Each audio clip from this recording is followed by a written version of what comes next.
नमस्कार, मैं हूं आपके साथ दीपक भदौरिया। रुक करते हैं खबरों की ओर। प्रधानमंत्री नरेंद्र मोदी आज उत्तर प्रदेश में तीसरे फेज के चुनाव के तहत आने वाली 10 लोकसभा सीटों के सभी बूथों पर नमो ऐप के माध्यम से नमो रैली को संबोधित करेंगे।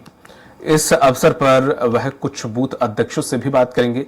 प्रदेश महामंत्री संजय राय ने बताया कि तीसरे चरण में प्रदेश के जिन 10 सीटों पर चुनाव होने हैं उनमें संभल, बदायूं, बरेली, आफला, एटा, हाथरस, आगरा, फतेहपुर सीकरी, फिरोजाबाद और मैनपुरी शामिल है। इन सीटों पर 7 मई को मतदान होगा। मोदी इन सीटों के सभी बूथों पर बुधवार को होने वाली रैली को वर्चुअली संबोधित करेंगे।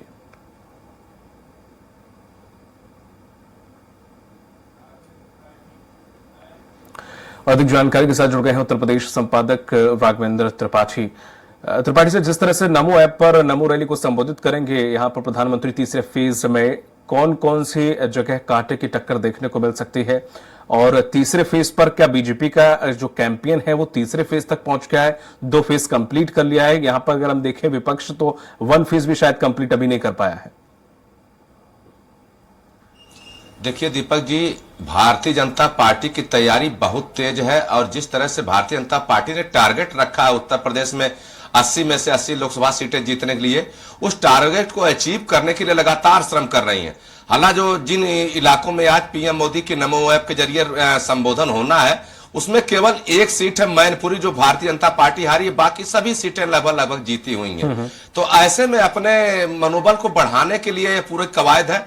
और आपको पता है कि प्रधानमंत्री मोदी रैली करते हैं, उसमें हजारों लाखों लोग जुटते हैं, उनकी बात सुनते हैं, लेकिन जब तक बूथ स्तर का कार्यकर्ता उत्साहित नहीं होगा तब तक उनको वोट में परिवर्तित कर पाना बड़ा मुश्किल है। क्योंकि बूथ पे कार्यकर्ता होता है, वह जानता है किस गांव के कौन सा व्यक्ति अभी वोट नहीं डाल पाया, उसको बुला के लाता है, वोट डलवाता है। तो यही वजह है कि बूथ कार्यकर्ताओं का मनोबल बढ़ाने के लिए, ताकि प्रधानमंत्री अगर किसी बूथ कार्यकर्ता से सीधे जुड़ते हैं तो उसका मनोबल बढ़ना लाजमी है।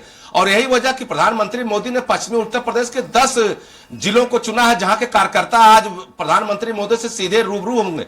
नमो ऐप के जरिए प्रधानमंत्री मोदी उनको संबोधित करेंगे और उनसे सवाल जवाब करेंगे। तो यह भारतीय जनता पार्टी की खूबी है कि उनके बड़े नेता भी बूथ स्तर के कार्यकर्ता से संवाद स्थापित करते हैं। अभी कुछ दिन पहले संपर्क अभियान चलाया गया था, उसमें प्रधानमंत्री मोदी ने गांव वालों से संपर्क साधा था, जो लाभार्थी हैं उनसे बात किया था, चाहे वो उज्ज्वला योजना के लाभार्थी हो या मुफ्त खाद्यान्न योजना के लाभार्थी हो या किसान सम्मान निधि के लाभार्थी हो या शौचालय योजना के लाभार्थी हो। तो प्रधानमंत्री लगातार एक संवाद स्थापित करने की कोशिश करते रहते हैं।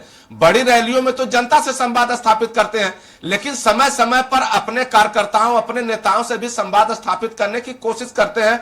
और उसी कड़ी में आज यह प्रयास है कि बूथ स्तर के कार्यकर्ता, मंडल स्तर के कार्यकर्ता और जो ब्लॉक स्तर कार्यकर्ता उनसे संपर्क स्थापित करेंगे, पूछेंगे धरातल पे क्या सच्चाई है, धरातल पर उन्हें किन किन कठिनाइयों का सामना करना पड़ रहा है, सरकार को लेकर जनता में क्या क्या सवाल है, सरकार की नाकामियां अगर कुछ है तो उस पर जनता क्या कहती है, सरकार की अच्छाइयां क्या क्या है, जनता के बारे में क्या चर्चा होती है, और विपक्ष को लेकर जनता के बारे में क्या चर्चा है।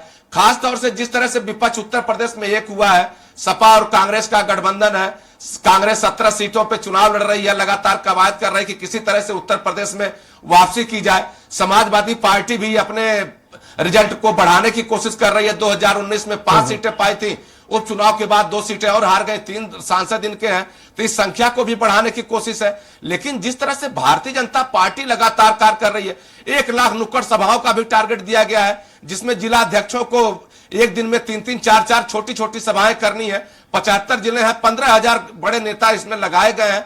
तो प्रधानमंत्री मोदी और अमित शाह लगातार जानते हैं कि जनता के बीच में जब एक ही पार्टी की चर्चा होगी, एक ही पार्टी के कार्यकर्ता सुबह शाम उनके दरवाजे पे पहुंचेंगे, कहीं न कहीं अगर कोई नाराजगी भी होगी तो वोटर मन बदलता है। और यही वजह कि प्रधानमंत्री मोदी आज अपने कार्यकर्ताओं का उत्साह बढ़ाएंगे, जनता के बीच जो फीडबैक है उसको कार्यकर्ताओं के माध्यम से लेंगे, आगे की योजनाओं पर काम करेंगे। जी दीपक। बिल्कुल त्रिपाठी से, लेकिन जिस तरह से कार्यकर्ताओं के बूते ही बीजेपी अपनी पार्टी आगे बढ़ाती है, लेकिन हमेशा से कहीं ना कहीं संघ का भी पीछे बड़ा हाथ होता है। तो इस बार का अगर चुनाव हम देखें तो उत्तर प्रदेश में संघ की भूमिका क्या कुछ नजर आ रही है? देखिए, उत्तर प्रदेश में संघ की भूमिका बहुत बड़ी है। संघ लगातार काम करता रहता है, चाहे आदिवासी हो चाहे दलित हो, इन 2 बिरादरियों पे, 2 समाज के बीच में जाके लगातार काम कर रहे हैं। आज आप संघ की पृष्ठभूमि देख लीजिए तो एससी और आदिवासी समाज के तमाम लोग ऐसे हैं जो प्रचारक स्तर पे पहुंचे हैं। कभी कहा जा रहा था कि संघ में भी केवल सवर्णों का बोलबाला है, लेकिन आज ओबीसी, एससी और एसटी इन जातियों को बहुत तरजीह दी गई है और संघ के कार्यकर्ता पूरे प्रदेश में एक एक गांव में पहुंच चुके हैं और हर ब्लॉक स्तर से लेकर पंचायत स्तर तक उनकी शाखाएं लगती हैं।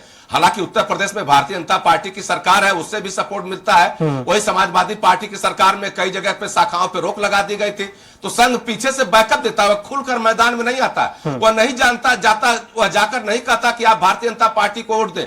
हाँ, वह सांस्कृतिक राष्ट्रवाद, राम मंदिर मुद्दे को जब हवा देता तो ऑटोमेटिक भारतीय जनता पार्टी के पक्ष में माहौल बनता है और संघ उस कार्य को बखूबी कर रहा है। इस समय राम जन्मभूमि और ज्ञानवापी और मथुरा के कृष्ण भूमि को लेकर लगातार जनता के बीच बात कर रहा है। राम मंदिर का उद्घाटन जिस तरह से किया था, संघ ने घर घर जाकर अक्षत पहुंचाया था, तो जनता में एक माहौल बना था और उस समय भी कोशिश की गई थी संघ फ्रंट फुट पे न आए और आज भी संघ फ्रंट फुट पे कभी नहीं आता है। वह कभी कमल निशान को बताकर वोट कभी नहीं मांगता है, जनता के बीच जाता है और राम मंदिर की उपलब्धियां, सरकार की उपलब्धियां, 370 राष्ट्रवाद, एक देश एक विधान एक संविधान की बात करता है, जो कहीं कहीं गाहे बगाहे परोक्ष अक्षोभित रूप से भारतीय जनता पार्टी को फायदा पहुंचाते हैं। और यही वजह कि भारतीय जनता पार्टी और संघ दोनों मिलकर एक साथ जब काम करते हैं तो उसका परिणाम भी देखने को मिलता है। और सबसे बड़ी बात है, जिस तरह से मोदी की ग्राह्यता है देश में और उत्तर प्रदेश में योगी जिस तरह काम कर रहे हैं, वह संघ को भी एक संबल प्रदान करता है, एक माहौल बनाने में मदद करता है। जिस तरह से योगी अपराधियों के खिलाफ कार्रवाई करते हैं, उसको लेकर भी संघ जनता के बीच जाता है, बात करता है। वह जानता है कि किस समय क्या बात करनी है। इस समय अब ज्ञान वापी की बात संघ लगातार छेड़े हुए है। वह जानता है कि ज्ञान वापी मुद्दे को अगर हम तोल देंगे तो कहीं कहीं आगे चल के फायदा होगा और उसमें कामयाबी मिली है। ब्याह जीता खाने में पूजा हुई है, सुप्रीम कोर्ट तक पक्षकार गए लेकिन वहां से कोई राहत नहीं मिली। तो एक माहौल बनाने में भूमिका है, संघ माहौल बनाता है, परिणाम में तब्दील करने की जिम्मेदारी भारतीय जनता पार्टी के कार्यकर्ताओं की है। जिला से लेकर बूथ स्तर के कार्यकर्ता इसमें लगते हैं और उसी काम में आज प्रधानमंत्री मोदी भी लगेंगे। बूथ कार्यकर्ताओं का मनोबल बढ़ाएंगे, उनसे फीडबैक लेंगे ताकि जो 80 सीटें जीतने का लक्ष्य है उसे पूरा किया जा सके। जी दीपक जी, ये तमाम जानकारी के लिए शुक्रिया सर। अगली भी खबर पर आपसे जुड़ेंगे, हमारे साथ लगातार बने रहिएगा।